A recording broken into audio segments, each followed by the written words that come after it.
Pemirsa, untuk membahas mengenai kasus perceraian tersebut sudah terhubung bersama rekan kami di studio TCI dengan Ibu Sukma Violeta selaku anggota Komisi Yudisial dan juga ada kuasa hukum Paula Verhoeven, Mas Alfon Kurnia. Selamat siang. Selamat siang. Baik, kita akan ke Mas Alfon terlebih dahulu. Mas Alfon, ini sebetulnya apa yang membuat Paula Verhoeven akhirnya mendatangi Komisi Yudisial? Terutama kan kalau kita lihat ada laporan yang ditujukan kepada hakim untuk mengadili perkara dari perceraiannya.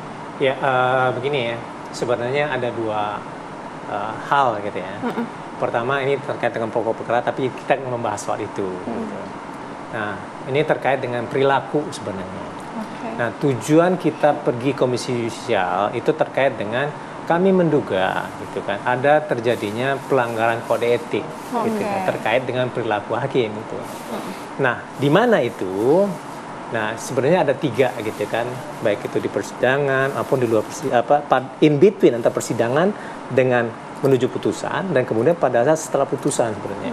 Tapi saya cuma hanya ingin meng-highlight dua gitu ya. Pertama, sebenarnya pada saat pemeriksaan terakhir itu dikatakan bahwa pada tanggal sekian kita akan ekor ya, kan gitu ya. Artinya di situ tidak ada persidangan. Putusan, walaupun dikatakan itu terbuka untuk umum, tapi melalui ekor. Yang terbuka untuk umum itu nanti ketika dipublish dia, gitu kan, di dalam websitenya. Hasilnya gitu ya.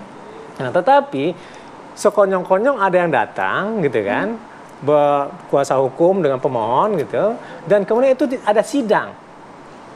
Ada sidang jadinya, gitu kan. Hakimnya lengkap. Kuasa hukum dan kemudian pemohon hadir. Kami tidak tahu sama sekali. Sebelumnya tidak ada komunikasi sama sekali. Tidak ada komunikasi kepada kami. Kami cuma tahu bahwa di situ ada ekor. Itu maka kami bilang kepada media yang tanya pada saya, itu hanya ekor.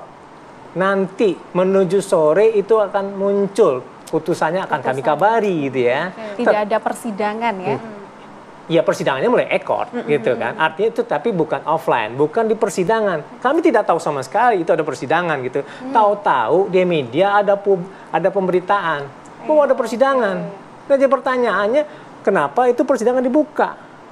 Dengan majelis hakimnya lengkap dan kemudian setelah itu juga ada si pemohon gitu. Nah, itu ada di infotainment gitu kan. Kan kaget juga saya dikasih sama ini salah satu rekan gitu kan. Kok ada sidang ya gitu, ngapain sih sebenarnya ini kan? Kan gitu kan? Paling tidak kan kasih tahu juga kita gitu kan. Ini ke sidang ya, kita buka ya gitu kan. Ini kan nggak ada. Itu in between ya, satu gitu ya. Kemudian yang kedua, ini ada konferensi pers. Pertanyaannya begini, apakah memang segitu diperlukannya dikonferensi perskan? Sebenarnya esensi konferensi pers itu apa sebenarnya gitu? Dan kemudian yang ketiga yang perlu dipertanyakan juga terkait dengan apa sih sebenarnya substansi apa yang diperbolehkan untuk dikonferensi perskan gitu kan? Kalau misalnya kami ya mungkin bisa memaklumi kalau misalnya dibilang cuma diktum aja atau hasil putusannya A, B, C, D atau 1, 2 dan 3 oke gitu kan? Tapi kan ini enggak.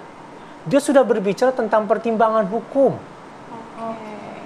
Dia sudah berbicara tentang pertimbangan hukum dan kemudian setelah itu ini yang perlu diklarifikasi lagi gitu kan. Di dalam persidangan yang dalilnya dikatakan perselingkuhan itu tidak terbukti. Tidak ada bukti berarti. Tidak terbukti. Bahwa ada seseorang yang dikategorikan itu gitu kan, tetapi itu tidak terjadi apa-apa. Di situ sebenarnya bisa dikatakan bahwa itu merupakan sesuatu aktivitas biasa sebenarnya gitu ya. Dan dalam artian sekarang yang kita pengen perjelas gitu kan, kenapa dikatakan ada perselingkuhan dengan kata-kata yang mengambang, dikatakan ada pihak ketiga. Dan kemudian dikesimpulkan itu menjadi suatu hal yang khusus. Dan kemudian ini ada suatu pemberitaan dan kemudian itu ada kayak respon yang tersistematis gitu. Apakah itu dari agregator ataukah itu oleh buzzer, kita nggak tahu gitu kan. Yang membuat itu seperti dihakimi loh.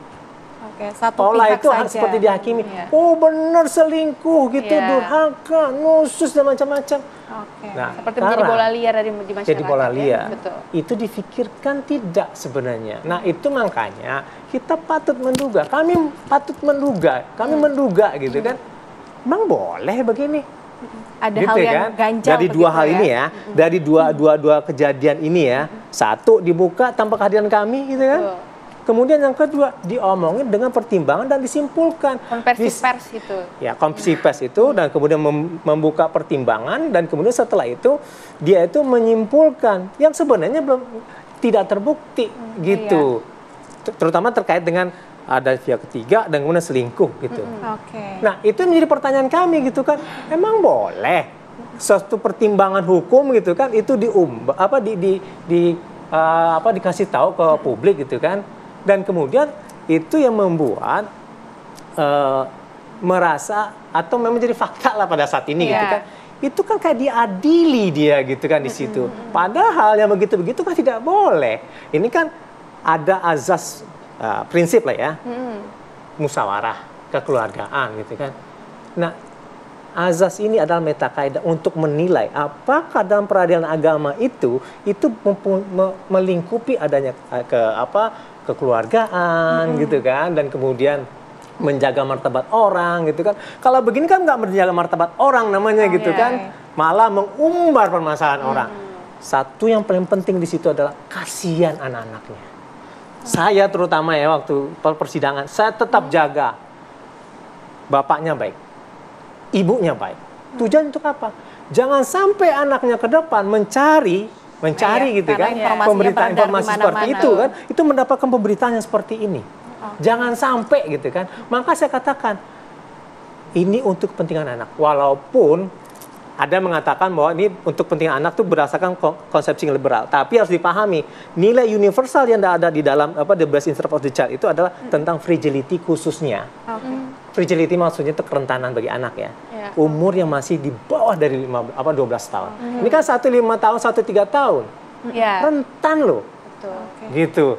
Itu yang kami pertimbangkan gitu. Nah, kami ini pengen melaporkan itu dan kemudian menyerahkan kepada lembaga yang berwenang gitu kan. Ini benar nggak sih gitu kan? Atau dugaan kami salah gitu. Tolong dong proses gitu sih Dalam hal sebenarnya. ini Mas Komisi Alfon. Judisial berarti ya. Ya, gitu. Kita akan dalami ini dengan Ibu Sukma untuk mengetahui bagaimana sih prosedur-prosedur yang bisa dilakukan terkait dengan pelaporan ini. Tapi setelah jeda iklan yang satu ini ya Bu, tetaplah bersama kami pemirsa di Apa Kabar Indonesia.